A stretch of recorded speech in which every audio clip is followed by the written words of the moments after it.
সকাল সকাল যদি ঘুম থেকে উঠে আপনি বৃষ্টি দেখেন তখন অবশ্যই একটা দুর্দান্ত খাবার খেতে ইচ্ছে হইবে, আর সেটা নিশ্চয়ই পাতলা খিচুড়ি, কারণ সেটা ছাড়া তো হয়তো অনেকেরই চলে না। তো এই হইলো আমার সকাল, আর হইলো পাতলা খিচুড়ি। আর পাতলা খিচুড়ির রহস্য জানতে চান কি হয়েছে? চুলায় ছিল না গ্যাস, তো তখন আম্মু কী করছে, আপনার চাল আর মসুর ডাল আর খেসারি ডাল আর চাল ভিজায় একসাথে মানে ভাতের মতন বসায় দিছে। বসায় দেওয়ার পরে মশলা কষানো ছিল, এটার মধ্যে হলুদ, মরিচ, পেঁয়াজ, আদা বাটা এগুলা দিয়ে এক মশলা ছিল। এই মশলাটা কষায় রাখছিল। রাখার পর আপনি ওটার মধ্যে দিয়ে দিচ্ছেন, দিয়ে ঢেকে ঢেকে রাখছিল। আপনার অনেকক্ষণ সিদ্ধ হয়েছে। আর এটা মাঝখানে সিদ্ধ হওয়ার সাথে সাথে এই মাঝখানে যে খিচুড়িটা হওয়ার মধ্যে না আমি আর কোনো ক্লিপ নিতে পারিনি। আর হইলো সাথে ছিল বুটের ডাল। বুটের ডাল আমি ভিডিও নিতে গেছি, দেখা যেতেছি কি যে আপনার ধোঁয়ার জন্য হইতেছে না। তো যাই হোক, আমি আর মাঝখানে কোনো ক্লিপ নিতে পারিনি, কিন্তু এটা উপকরণটা এটাই ছিল। সাথে আপনার আলু, মিষ্টি কুমড়া আর হইলো আলু, মিষ্টি কুমড়া আর টমেটো ছিল। আর এই হলো খিচুড়ির ফাইনাল লুক, যেটা মাঝখানে আমি আর কোনো ভিডিও ক্লিপ নিতে পারি নাই। তো এই খিচুড়ি মানে দেখতে দেখতে আপনার কিছু কথা বলি। আমরা টোটালি তো একটা ফ্যামিলি বাসায় থাকি, তো চাইলে তার কোনো ভিডিও ক্লিপ নেওয়া যায় না।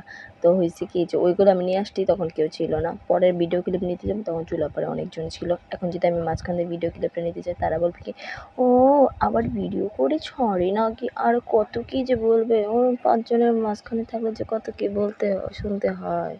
এটা তো একমাত্র যারা মানে ফ্যামিলি বাসায় থাকেন তারাই জানেন যে লাইফে কত কিছু লিড করতে হয় এই কথাগুলোর জন্য, যে আরে কী করছো না করছো। আর যাই হোক, মানুষ তো মানুষ বলবে, কেউ কারো ভালো তো দেখতেই পারে না, কারো কাছে তো কিছু শেয়ার করাই যায় না।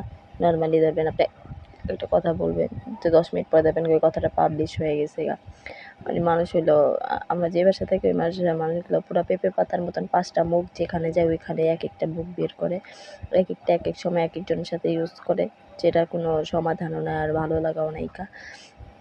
যাই হোক, আর কী করার। তো খিচুড়িটা খুব দুর্দান্ত ছিল, খুব মজা ছিল। আমার আম্মু যখন খিচুড়ি বানায় তখন আরও দুর্দান্ত আইটেম দেয়, মানে এটার মধ্যে অনেক জিনিস ইউজ করে। তো আমাদের ঘরে ছিল না বিদায় করতে পারি নাই। তো খিচুড়িটা আম্মু যতটুকু দিয়ে পাকাইছে ততটুকু দিয়ে খুব মজা হয়েছে, যেহেতু মার হাতের খাবার। আমি আগে দূরে থাকতাম, তখন মার হাতের খাবারগুলো এরকম মিস করতাম, যে ইস আমার মা এরকম বৃষ্টির দিনে খিচুড়ি পাকে এই করে সেই করে। তো আলহামদুলিল্লাহ 1 বছর ধরে আমি মার কাছে আছি, যে যখন যেটা খাইতে মন চায় আম্মু তো টোটালি করে। আর হয়তো এই খিচুড়ির টাইমে যে এক একটা খাবার এগুলো আর মিস করা হয় না। তো সুন্দর, আমার মা আমার অনেক ভালোই করে। আর আমি হচ্ছে আমার মার বাবার শেষ বয়স পর্যন্ত তারে আমার কাছে আগলায় রাখতে, ওই পর্যন্ত আগাইতে যেন মা বাবারে কষ্ট না দিতে পারি। আল্লাহ কতটুকু তৌফিক দান করে একমাত্র আল্লাহ তাআলার হাতে, কিন্তু আমি চাই আমার লাইফে মা বাবার জন্য করতে। তো যাই হোক, সব কিছুর বাইরে এ হলো খিচুড়ির ফাইনাল। তো এ হইলো খিচুড়ির ছোটোখাটো একটা ডেকোরেশন, যেটা আমার কাছে ভালো লাগছে। আপনার কার কাছে কেমন ভালো লাগছে না। যাই হোক, আমার কথাগুলো যদি ভালো লাগে অবশ্যই ভিডিওতে লাইক করবেন।